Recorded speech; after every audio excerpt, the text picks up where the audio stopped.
नमस्ते। जॉब से टनल के विशेष पेशकश में आप तमाम लोगों का स्वागत है। आप दिल्ली से आंदोलन के इस अंश को देख रहे हैं जहां पे एसएससी जीडी के कैंडिडेट चल रहे हैं, गाजे बाजे के साथ, शोरगुल के साथ नारेबाजी हो रही है। दूसरे अंश में आप देख रहे हैं कि एसएससी जीडी के कैंडिडेट्स किस तरीके से भूख हड़ताल पे बैठे हैं, बैनर पोस्टर होर्डिंग लिए हुए। तीसरे फोटोग्राफ्स की विजुअल्स को साफ साफ देखिए। वही एसएससी जीडी के कैंडिडेट हैं जो सड़क के किनारे लंबी कतार में बैठे हुए हैं। अब इनका बैठना इस बात को क्या साबित नहीं करता है कि बैठा हुआ सिस्टम से सिस्टम को उठाने के लिए ये खुद बैठे हैं, सोई हुई नींद से जगाने के लिए। क्योंकि जब 54,000 मेडिकली फिट कैंडिडेट की ज्वाइनिंग करवानी थी तो फिर इससे ज्यादा भारी संख्या में विद्यार्थियों के मेडिकली फिट है या नहीं, इसके लिए उनका टेस्ट क्यों लिया गया, पहली बात। दूसरी बात, 60,000 वैकेंसियों को फिल करने की बात हुई थी, इस कसौटी पे कायम सरकार क्यों नहीं उतरती है।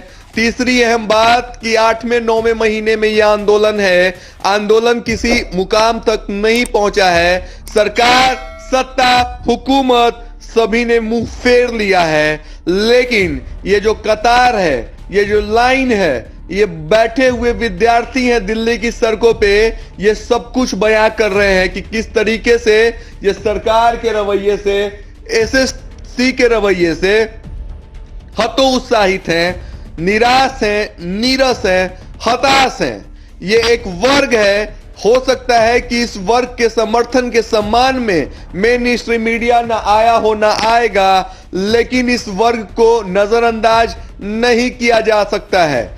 जॉब से टनल की टीम की प्राथमिकता है कि डे 1 से हमने इनके खबर को उठाया है, चलाया है। आप लोगों के रिस्पॉन्स मिले हैं, हमने अपने कर्तव्य का निर्वहन भी ईमानदारी के साथ किया है कि स्क्रीन के ऊपर इस तरीके के वीडियोस, फोटोग्राफ्स, कैंडिडेट्स के प्रोटेस्ट के पोस्टर, सरकार और बेरोजगार की जद्दोजहद, तमाम इस तरीके के एपिसोड्स हमने अपने चैनल पे चलाया है। बाकी आप सभी से कहना चाहेंगे कि आपका पूरा हक है सरकार से सवाल पूछना, हुकूमत की कमियों का उजागर करना। आप डटे रहिए, लगे रहिए। हम आपके पक्ष में नहीं हैं, लेकिन हम आपके विपक्ष में भी नहीं हैं। हमारा काम नैतिकता के साथ आपकी खबर को, आपकी न्यूज को चलाना और दिखाना है ताकि सोई हुई और बैठी हुई सिस्टम उठकर खड़ा हो। लेकिन जब सिस्टम बैठने लग जाए तो विद्यार्थियों का सड़क के किनारे बैठना तय माना जाना चाहिए, क्योंकि ये जानबूझकर नहीं बैठे हैं, इन्हें सड़क के किनारे बैठाया गया है। इन्हें सपने, उम्मीद, अरमान, हक, नई सुख सुविधाओं से वंचित रखकर इन तमाम चीजों से दरकिनार करते हुए एक अलग मझधार में छोड़ दिया गया है।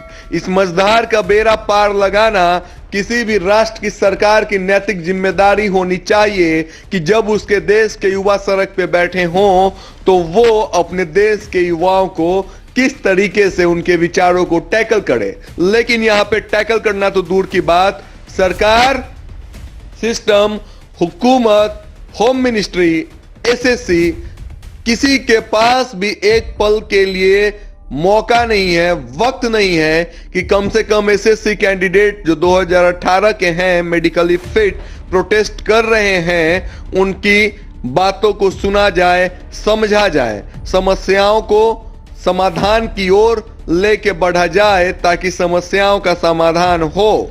लेकिन ये सब कुछ न होना इस बात को दर्शाता है कि किस तरीके से जर्जर सिस्टम की एक खस्ता हालत है। कार्यक्रम अच्छा लगे तो इसे लाइक, शेयर, सब्सक्राइब जरूर करिए। धन्यवाद।